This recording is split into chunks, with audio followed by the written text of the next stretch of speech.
millions of people who suffer from dangerous food allergies will now, this morning, be protected by a new law which comes into force today, requiring all pre-packaged food to display a full list of ingredients. Natashas Law was created after the tragic death of 15-year-old Natasha Ednan-Laperouse after she suffered an allergic reaction to a baguette. In a moment, we're going to be speaking to her parents about their fight to change the rules on food labelling. First, though, here's Lorna Shattuck with more.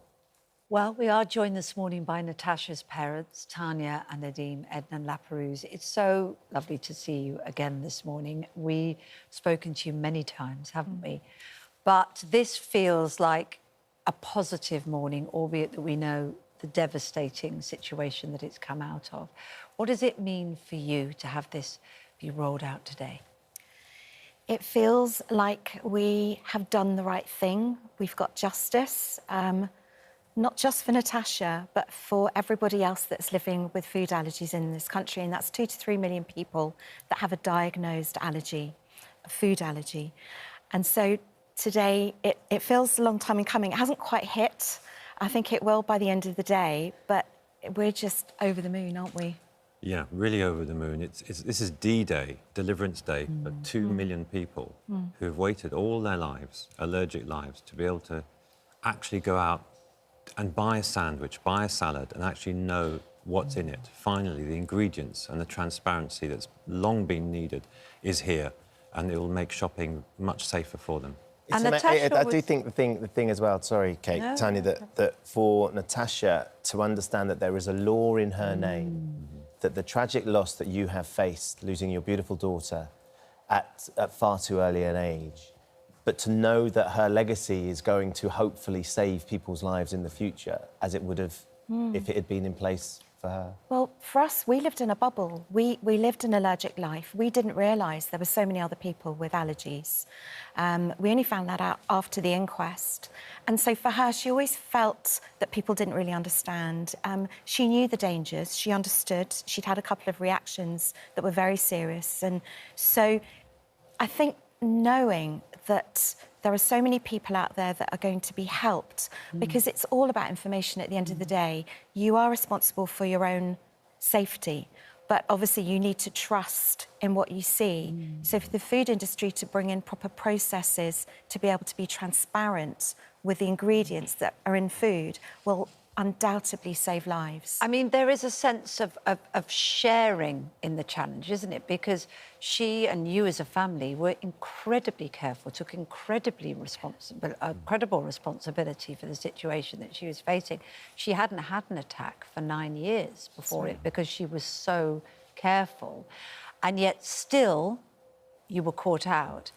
And it feels like after this, people can't just think, well, it's the customer's problem. The industry can't think it's the purchaser's problem. And that must psychologically, for those that are living with it, having their lives so restricted, be a huge difference. Yeah, I think it's a really good point. I mean, you know, at what point does society or business really say enough? How many allergic people need to be in a population of a great country like this before people say, I will think I'll take that seriously, or I will accommodate your needs as a customer or as a shopper? Well, there are 2 to 3 million people already in the UK and rapidly growing, not just in the UK, but in many other countries as well.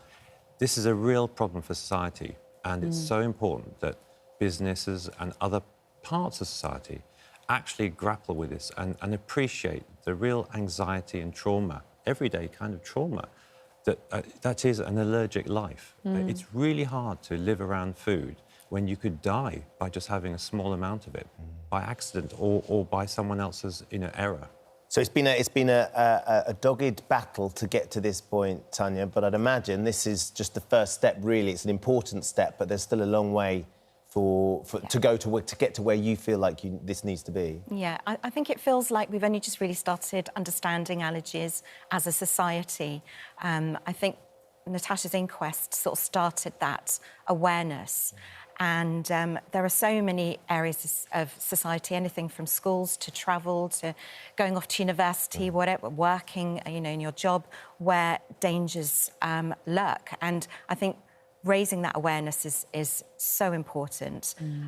One of the really big areas where we need to really make some changes is within care after diagnosis, pre-diagnosis. There are many, many issues, many problems. Lots of things are going wrong for people, really, from when they first find out they're allergic to actually being diagnosed, and even in emergency care. And so we have a petition for something called an allergy czar. It's a government petition.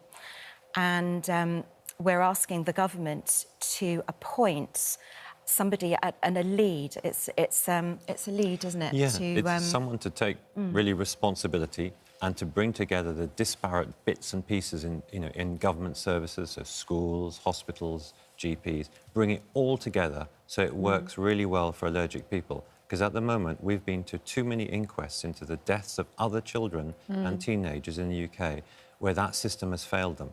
And it's shocking to see this can go on year after year. And if there was that connected thinking, if people were talking, if those departments were talking to each other, there's every chance that they could be saved. It happens so often, doesn't it, in big organisations and in the health service and other things where you get that disparate connection. Nevertheless, though, today is a triumph for you.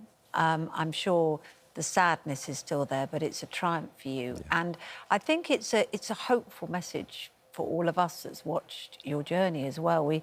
It's quite a depressing morning for many people this morning. Sarah Everard case has brought to light lots of concerns over some people from within the force, coming forward this morning saying, you know, they're scared that trust has been broken, something has to be done. And your story of fighting on shows that big change can happen. Yeah. If anything from this story would urge people listening to us now is to know it's always worth fighting for something that is really important to you or to others, and never to give up, actually.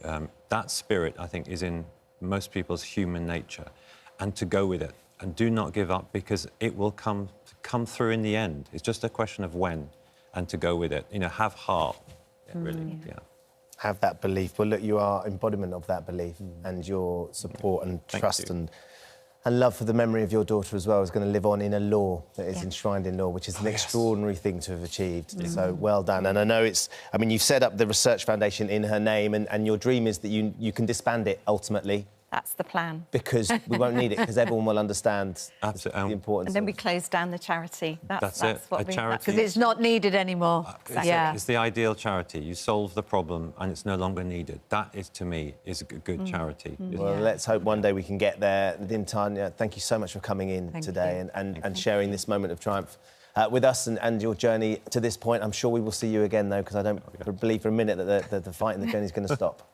Great to see you both. Thank you so much.